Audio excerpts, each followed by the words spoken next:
Hello সবাইকে, আজকে আঁকছি ফরগেট মি নট ফুলটা।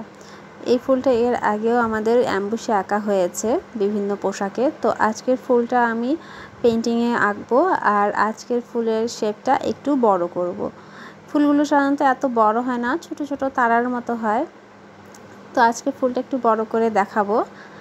তো এই ফুলটা আঁকার জন্য আমি দুটো কালার নিয়ে নিয়েছি, একটা আকাশি আর একটা নীল রং।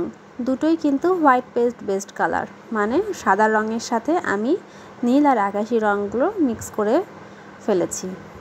যেহেতু ডার্ক কালারের কাপড়ে কাজ করছি, তাই এভাবে রং তৈরি করা। তো এই কাজটা করার জন্য আমি একটা পয়েন্টেড ব্রাশ নিয়ে নিয়েছি 3 সাইজের। তো এই পয়েন্টেড ব্রাশ দিয়েই আমি পুরো কাজটা আজকে করব। খুব অল্প পরিমাণের ফুল আর কুড়ি অ্যাড করেছি, পাতাও অ্যাড করেছি।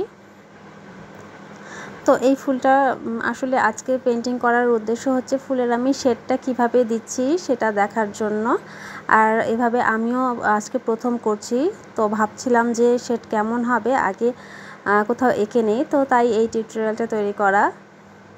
ফুলের শেডগুলো আকাশি আর সাদা ইউজ করিনি, আপনারা চাইলে সাদা দিয়েও করতে পারেন। আমি আকাশি আর নীল কালারটা দিয়ে করেছি। এই ফুলের কুড়িগুলো একটু গোলাপি পিঙ্কিশ টাইপের হয়, তো আমি একটু পিঙ্কের বেস দিয়ে তার উপরে হালকা আকাশি করে দেব, যেন আকাশি পিঙ্ক দুটোই মনে হয়। তো এই যে ফুলের সামান্য কিছু ডিটেলিংয়ের কাজও করব। এই ডিটেলিংয়ের কাজগুলো যেন স্পষ্টভাবে দেখা যায়, সেই জন্যই আসলে বড় শেপ করে আঁকা। এই যে এখন আকাশি কালারটা দিয়ে দিয়েছি, আর এর মধ্যেই রং পরে আমার হাতে রং ভরে, তুলিতে রং ভরে অবস্থা খারাপ। আপনারা অনেকেই জানেন না, আমি একটা ছোট্ট বেবিকে নিয়ে কাজ করি, যার বয়স 2 বছর প্লাস। তাকে নিয়েই আমি এই রং তুলি, নাড়াচাড়া করি, সেও করে মাঝে মাঝে।